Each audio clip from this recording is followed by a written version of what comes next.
Hola, gracias por acompañarnos una vez más.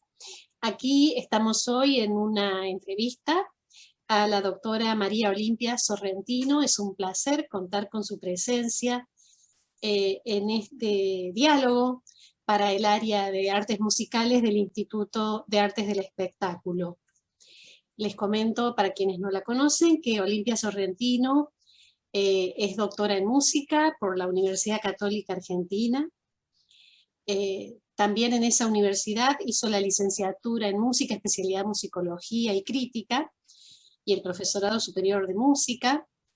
Ella es argentina, estuvo radicada muchos años en Venezuela, donde hizo el curso de especialización en etnomusicología en el INIDEF, el Instituto Interamericano de Etnomusicología y Folclore, que dirigía Isabel Aretz en Caracas. Y también realizó allí la maestría en musicología latinoamericana en la Universidad Central de Venezuela, de la cual fue profesora muchos años en distintas disciplinas técnicas de análisis musical, organología, capacitación rítmica, etnomusicología. Así que bueno, es un honor realmente, Olimpia, contar contigo hoy aquí para esta conversación que tiene que ver con una compositora argentina, Silvia Einstein, de la cual Olimpia es realmente una especialista porque ha sido el tema de su tesis de doctorado en música, área musicología. ¿Sí? Bueno, Olimpia, mucho gusto, bienvenida. Hola, hola. Aquí te damos el pie para iniciar esta entrevista, este diálogo, comentando quién fue Silvia Einstein, en líneas generales lo que te parezca para empezar. Bueno, Silvia Einstein fue la esposa de Carlos Vega y tuvo una larga trayectoria como músico aquí en Argentina, pero después que se divorció de Carlos Vega, la invitaron, siempre hacía giras internacionales, pero la invitaron a hacer una gira por Venezuela. Entonces ella fue allá porque además conocía a Isabel Ares, que estaba radicada en Venezuela, se había casado con Luis Felipe Ramón de Rivera, que había estado aquí como becario, y la gira se fue alargando cada vez más, empezó a conectarse con la gente, le propusieron entrar a una fundación de la parte educativa, a ver en qué podía ella colaborar, y bueno, y así fue entrando en distintas fundaciones, y sobre todo en INIDEF, que es el Instituto de Etnomusicología y Folclore, que decía Isabel Ares, perteneciendo a la OEA. Qué interesante esta trayectoria. Ella previamente en Argentina tenía una formación académica, digamos, ¿no? O también etnomusicológica. Ella había estudiado en el Conservatorio Nacional y era una pianista muy brillante, ¿no? Claro, ella se inicia porque desde que es muy pequeña tiene buenos profesores, muy buenos profesores que iban a su casa a dar clases, pero no solamente los profesores de música, sino todos, porque ella desgraciadamente no le permitieron ir al colegio. Tenía tutores, era una familia de muchos recursos, el padre era orfebre, la madre era pianista, entonces toda su educación la tuvo en la casa y ella siempre se lamentó de eso porque no tuvo contacto con niños de su edad. Cuando necesitaba otros profesores, estuvo estudiando con Jorge Lalewix. Y antes también había estado... Antes había estado con Esperanza Lothringer, ¿no? Ella fue alumna de Esperanza Lothringer. Exacto. Esta famosa maestra de piano santafesina, que entre otros alumnos tuvo a Carlos Guastavino, siendo muy niñito. Claro, esos maestros del Conservatorio Nacional de la década del 20, del 30, estamos hablando.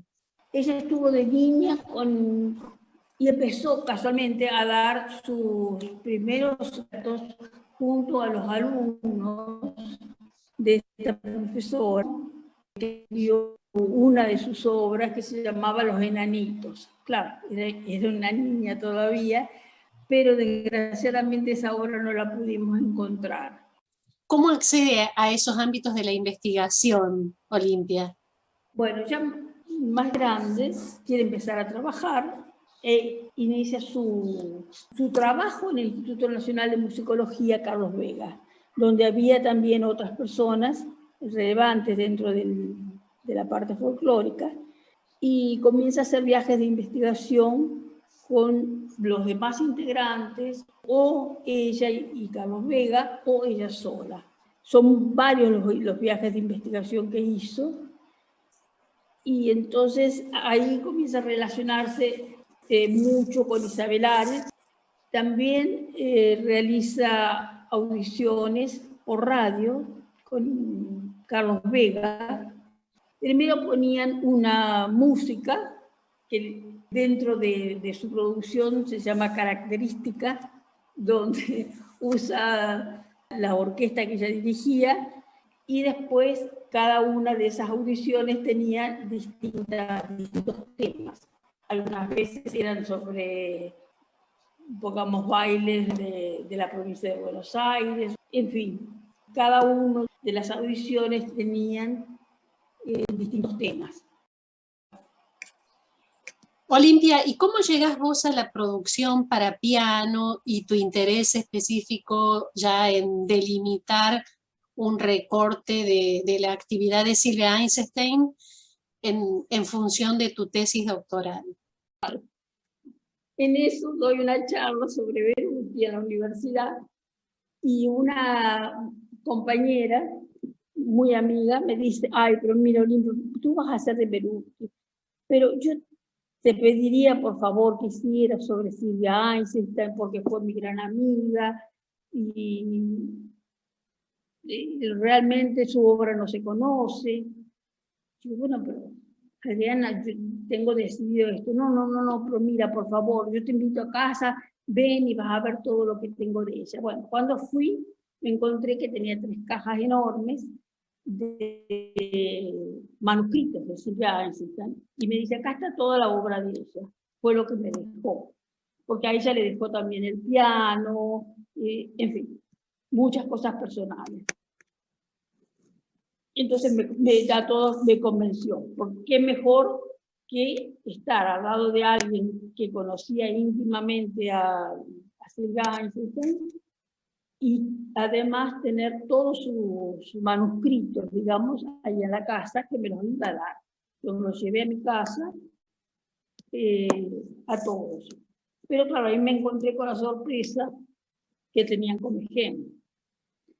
Dije: ay, Dios mío, ¿qué hago con esto? Por suerte, muchos no estaban, digamos, atacados por el Comegen, estaban limpios, pero igual había que hacer una desinfección general de todo eso para poder trabajar con tranquilidad y que no se arruinara el material. Bueno, eso hicimos, y una vez terminado ese proceso, tuve que esperar por lo menos 2 meses, según me aconsejaron en la Biblioteca Nacional, para que estuviera limpio, digamos, el material, pero que igual necesitaba una desinfección profesional, digamos. Bueno, pasados esos 2 meses, 2 o 3 meses, empecé a ver la obra. Y la obra realmente es inmensa, porque son más de 300 obras que tiene, entre piano solo, 2 pianos, piano a 4 manos, pero tiene obras de cámara. Ella utilizó el piano para hacer acompañamiento de voces. Entonces encontramos hasta coros acompañados de piano. Siempre el piano estaba presente en todas sus obras. Y también obras de cámara. En algunas no estaba el piano, pero digamos que se trataba de que estuviera de alguna forma. Bueno, ¿y qué nos podés comentar de la faceta de la actividad coral en Silvia Einstein, que según entiendo en Venezuela fue un aspecto que ella cultivó muchísimo, lo de dirigir coros. Sí, bueno, ella había dirigido coros ya en Argentina, había tenido 2 coros, uno de la Sociedad de Compositores, pero de eso conseguí muy poco, solamente encontré 1 o 2 programas y no sé qué importancia pudo tener porque prácticamente los datos sobre Silvia Einstein en Argentina son mínimos. Yo revisé mucha bibliografía, diccionarios, libros, pero todos tenían 3, 4 renglones nada más donde se hablaba y más nada. O sea, no encontré información sobre ella y la que encontré estaba totalmente repetida en todas partes. Sobre su actuación como directora de coros había muy poco, sí como compositora, pero como directora de coros no, solamente los programas. En Venezuela comenzó dando clases en la Universidad Central de Venezuela, que es la más importante, como si fuera la Universidad de Buenos Aires acá, y dio clases y surgió la oportunidad de tener un coro ahí. Ella formó un coro de cámara en la universidad. Debido a digamos, esa actividad que tuvo, la contrataron de una ciudad cercana a Caracas, Maracay, donde ella digamos, continuó la labor del director anterior y prácticamente enamoró a todos los integrantes a tal forma que todos se convirtieron en sus amigos personales y defensores de ella como si fuera una diosa. Realmente la tenían como alguien muy especial, como la profesora única y especial. Y eso llegó al punto de que cuando ella empezó a enfermarse, no podía viajar tanto porque se cansaba, entonces iba ella una vez por semana a Maracay y después de eso, en la semana siguiente, el coro completo venía a Caracas para ensayar con ella. Eso realmente lo hace alguien que ama mucho la música y al director, ¿no? Fue tal, digamos, su actuación dentro de este coro que se hizo famoso, hicieron muchos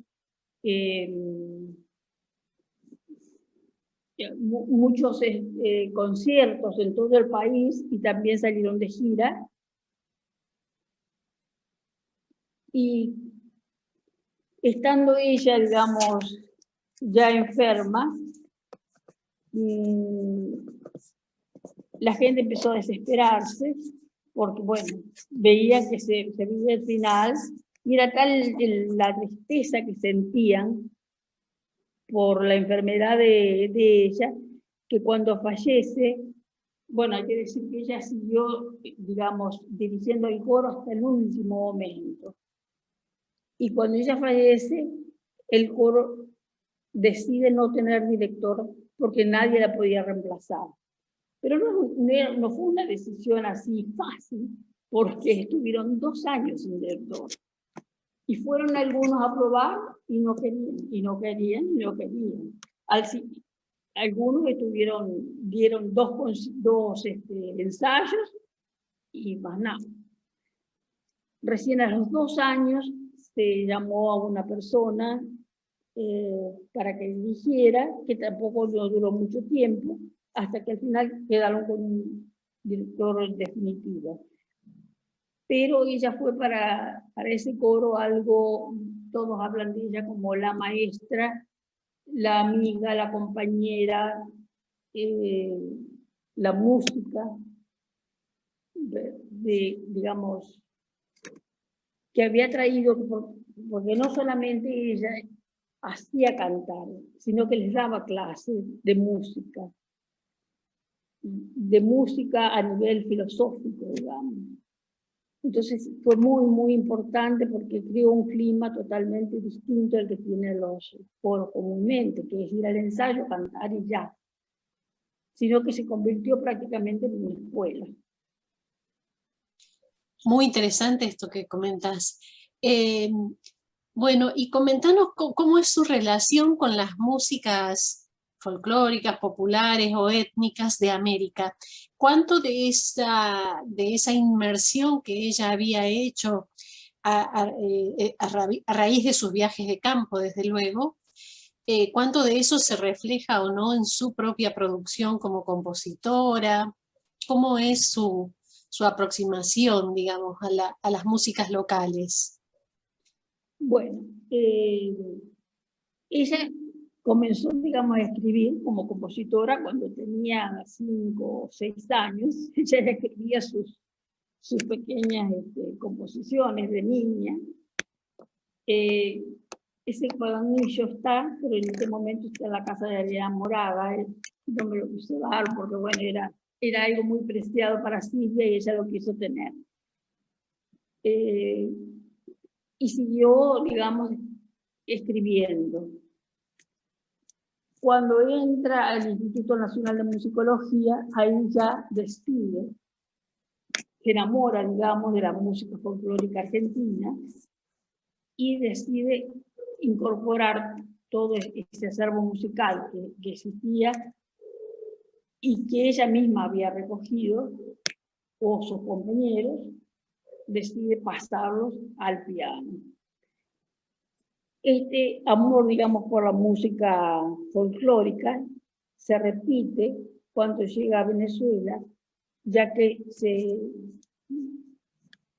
va a trabajar con Isabel Ares, a ese instituto que ya nombré, INIDEF, pero no sé, ahí no hizo viajes de investigación. Yo creo que ella aprovechó directamente el material que ya estaba ahí, no solamente de Venezuela, sino también de, digamos, toda la zona caribeña, de Centroamérica, porque se habían hecho muchas investigaciones en los países centroamericanos y ella aprovechó ahí. Esas obras se ven reflejadas en algunos libros, digamos, que fueron publicados por OEA, a través de Isabel Ares. Ajá. Entonces, en su catálogo de obras pianísticas vemos estos títulos, ¿no? De músicas locales, no sé, Bailecito, Cacharpaya, títulos que ya en sí mismos son alusivos a las músicas americanas, digamos, o sea, un estilo americanista, muy interesante. Cuando hablabas recién de que eran materiales que ella misma había recogido o sus compañeros, pensemos un poco en ese contexto de los discípulos de Carlos Vega hacia fines de los 30, comienzos de los 40, que eran Isabel Aretz, Montserrat Capmany, ¿no? Y Silvia Einstein. Si mal no entiendo, también estuvo Luis Felipe Ramón y Rimera en Buenos Aires, un tiempo trabajando con Vega. ¿Quién más estaba? Estaba Mario García Acevedo, si mal no recuerdo. Sí. Bueno, dentro de esa colección de manuscritos que hay en casa, encontré algunas obras de esos amigos, que tendría que decir cuáles son. Quizás pasaba a otros investigadores, porque al nombrar a Mario García Acevedo hay 2 obras de él que está. Es un manuscrito, pero no sé si era una copia o será el único que hay, ¿no? Pero entre ellos intercambiaban, también hay de Isabel Ares.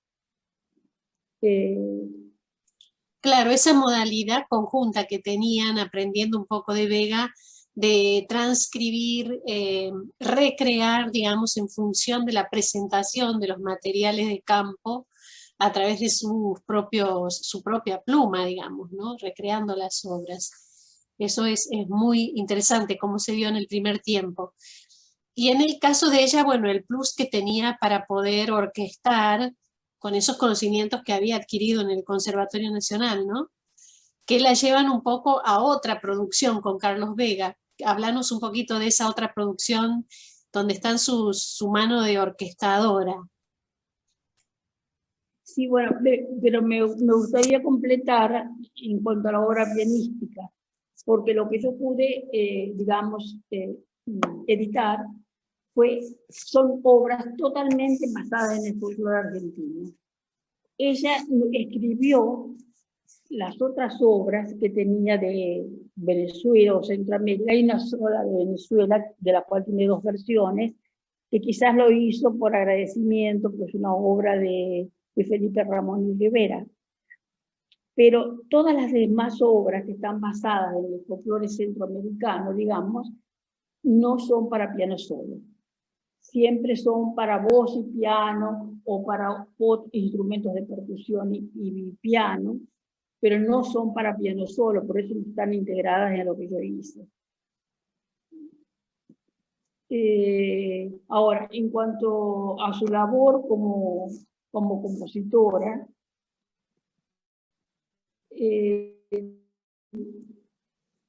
acompañó, digamos, a Vega, y no se sabe bien si realmente las obras son, porque figuran los dos en algunos manuscritos como creadores de esa música, pero después yo me enteré que Vega era guitarrista y realmente no había hecho muchas cosas de orquestación, así que creo que ella fue la que hizo esa parte, ¿no? No es muy copiosa, pero bueno, es importante. Claro, esas obras para orquestas de cuerdas o esas intervenciones que hay en el cine incluso, si mal no recuerdo, en donde, bueno, figura Vega como el responsable de la música y suenan músicas orquestales, ¿no? Sí. Bueno, ella hizo mucho música de cámara, donde no aparece Vega, son obras de ella, nada más, pero cuando son ya como para orquesta de cámara, sí aparece Vega como acompañante, con distintos nombres, ¿no? Siempre o está en el libreto o está en colaboración, y ahí aparecen los dos, ¿no? Eso es algo bien interesante para desentrañar, ¿no? Ese tema de la colaboración entre ambos. Muy poquitas obras. Bueno, Adriana me contaba que, según le decía Silvia, Vega no sabía orquestar.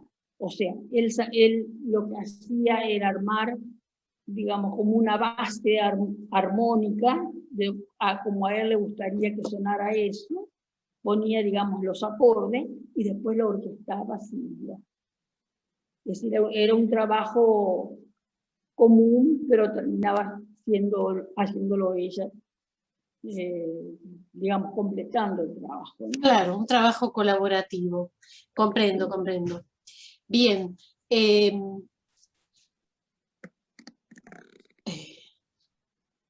Respecto de la docencia, ella fue profesora de piano también.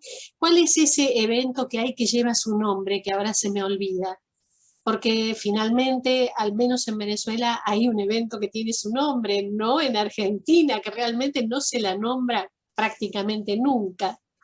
Silvia Einstein, en el conocimiento popular o en el conocimiento incluso de los estudiantes de música, es prácticamente un nombre que no existe. ¿Cuál es el evento, recordame, ese que lleva su nombre en Venezuela? Bueno, ella era profesora de piano, enseñaba piano y tenía varios alumnos, entre ellos algunos que después surgieron como pianistas. Pero lo bueno es que todos como era en una ciudad, como yo siempre digo, una ciudad pequeña, pero grande al mismo tiempo, en el sentido de que no, al lado de Buenos Aires era una ciudad pequeña, pero tenía algo muy rico, que era que podía, a nivel cultural, traía a los mejores músicos, artistas plásticos, compositores de todos los países. Siempre había algo nuevo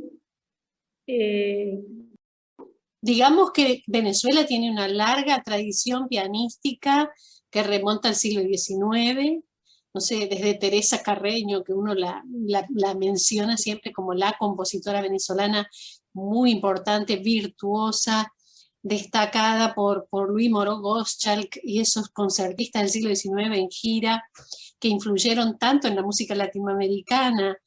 Eh, ella, ella es una discípula de Gottschalk y le dedica un vals, ¿no? A su maestro. Así que claro, el piano es un instrumento arraigado en Venezuela, en Caracas realmente, y un lugar por donde circulaban muchísimos intérpretes en gira y donde debe haber habido, y debe haber hasta el día de hoy, una cultura musical ligada al piano muy fuerte. En ese ámbito es que se inserta Silvia Eisenstein como profesora de piano. Y además es muy tuvo un buen reconocimiento, digamos, de todos los profesores de piano que se trataron de fundar una asociación de profesores de piano para conocerse entre todos ellos, pasar de información, pasar partituras y al mismo tiempo hacer conciertos con los alumnos. Hubo conciertos de distintas escuelas de música, pero al formarse esta asociación decidieron hacer concursos, ya no conciertos, sino concursos de piano que tenían 6 niveles. En cada uno de los niveles,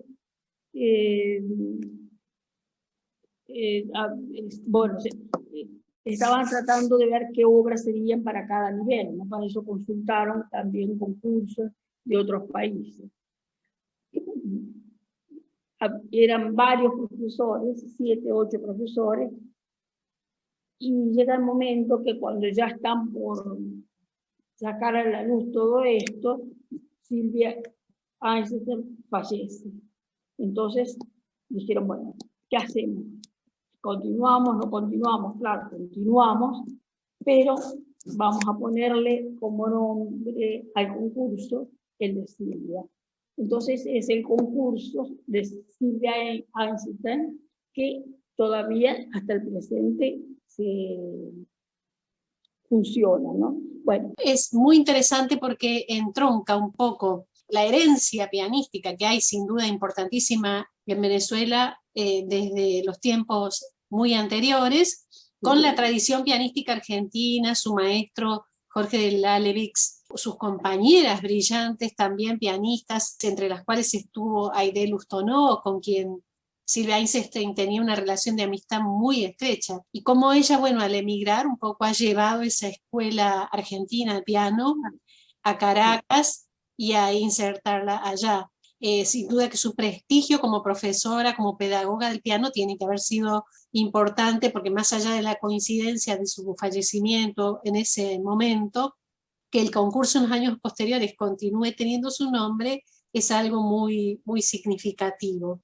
Es una figura multifacética, la verdad, sumamente interesante que se pueda dar a conocer estos aspectos de su obra.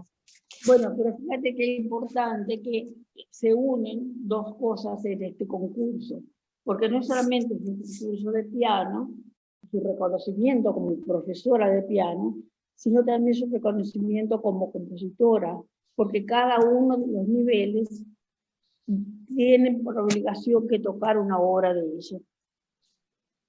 Entonces, bueno, es realmente un reconocimiento muy grande, porque no es el nombre, sino también que es su obra la que está ahí. Mira qué importante eso, este asunto del fomento de determinada producción, a veces colocando obras impuestas, ¿no? Eso en Argentina sucedió en algún tiempo con Guastavino y sus sonatas para piano, ¿no?